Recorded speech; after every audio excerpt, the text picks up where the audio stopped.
Hey guys, welcome back to the channel. Today we got a different kind of review. Today we're going to be reviewing an independent film I was put on when a producer of the film contacted me and asked me if I'd check it out here for some, publicity for a review. So we're going to talk about A Night of the Undead, an independent film that I recently watched and had a fairly good time with. So before we get started, make sure you subscribe to the channel for more geeky content, movies, and TV. It's Guardians Week. We're going to have lots of Guardians of the Galaxy stuff coming out. So make sure you hit that subscribe button and like the video as it helps us get noticed in the terrible, terrible YouTube algorithm. Now, let's dive into A Night of the Undead.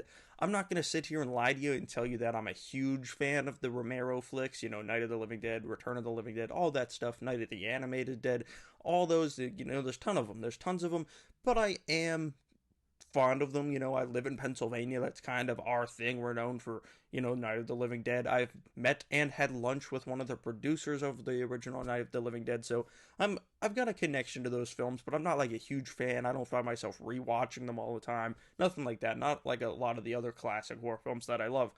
But the concept for this, I was hit up asking about it, and I looked up the concept, and I was like, it seems kind of cool. I'll check it out. I didn't watch a trailer or anything. I was like, you know what? This guy hit me up. I'll reciprocate. I like films. I like independent films, all kinds of films. So I was like, yeah, I'll check this out. So I got on the old Amazon, rented it. It's like $2.99. So go ahead and rent it. Support these guys. They're making some cool stuff. They got other stuff coming out here soon. And I like this film. There are some problems. I forgot to pull up my notes, so let me pull those up right now. But the problems don't ruin the experience. It's just some technical things that I wrote down. And I do like this film. I really like the story for this. It's kind of like they take it. It's almost like the Halloween 2018 where it's a new thing, but it's almost like the same thing. It's kind of like a retouching upon with a current days paint put over it, and I really like that, especially how they tied in the pandemic of it all. I don't want to spoil anything for those of you that haven't seen it, but I really like the concept of how they tied it in to the pandemic and how it all relates and how it could connect to the zombie virus. I thought that was very cool, a very fresh idea that I personally have not seen before in this type of movie, so I thought that was cool. I like the chemistry of the actors. I do. I just the thing that really got me was the characters. I didn't think any of them were very likable, other than Piper. I thought she was a little likable, but the rest of them, maybe this is just me because I don't really like people my age, a little bit older, because I think a lot of us are like douchebags, myself included. Like, I'm definitely a snarky little douchebag, but and that's kind of what a lot of these characters are. Like, they felt like snarky, full of themselves kind of asswipes. So when, like, the zombie stuff starts going down, I didn't feel myself being like, oh no, don't get them, zombie. I felt like, ha, you got what you got, loser. But the characters themselves didn't really work for me, but I did like the actors in the roles themselves. I have some pros here. The camera work, I thought there was some really original, cool, inventive camera work. There were some filters used that I thought were pretty neat to make the film look a little grainy. I thought that was pretty cool choice. Like I said, the storyline itself, really enjoyed that. I thought it was cool. I thought it was unique. I thought it was original, how it tied into current stuff while kind of tying back to the original stuff. And of course, this is a fan film. It's not officially, connected, but it was cool to see, current day stuff. And you can tell that the creators of this, the writers of this, definitely are fond of those original films because they included some Easter eggs and whatnot. Like the diary was the biggest one probably that connects back. And like I said, the neat filters were also really cool. Made the film look grainy, made it look more, DIY. I thought that was a really cool choice. Some cons, I said already, the characters, in my opinion, like I said, maybe it's just because I think people my age to like 30, 35 are pretty much douchebags for the most part, and that's kind of how I felt about most of these characters.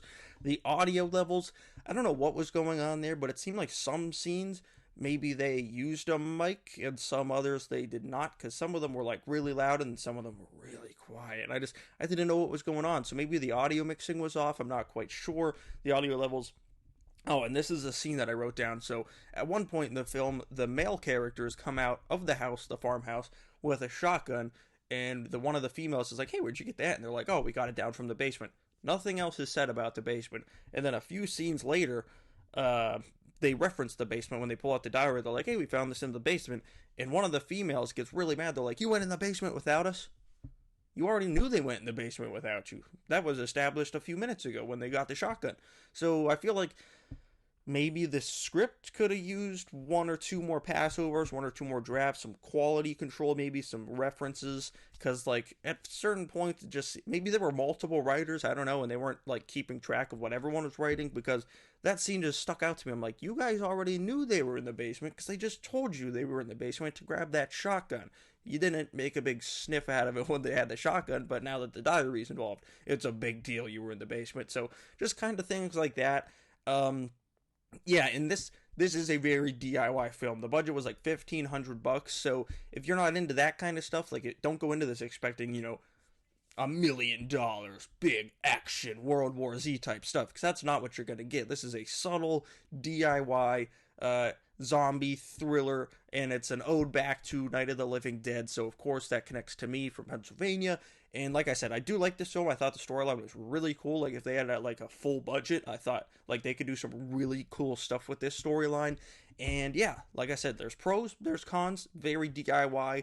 I enjoyed the film for the most part, and the aesthetic and the way it's shot and just seeing these characters at the farmhouse, it just kept making me think that I would kind of like to see maybe this crew, the filmmakers behind A Night of the Undead, maybe do a Texas Chainsaw fan film, because it had that aesthetic, the grainy, the browns, the grays, the farmhouse, the young adults getting into some shenanigans. It just kind of made me feel like maybe they could do some really cool stuff with a fan-made film of Texas Chainsaw. But Night of the Undead is on Amazon for $2.99. You can rent it or you can buy it. It's probably like $10.99 to buy.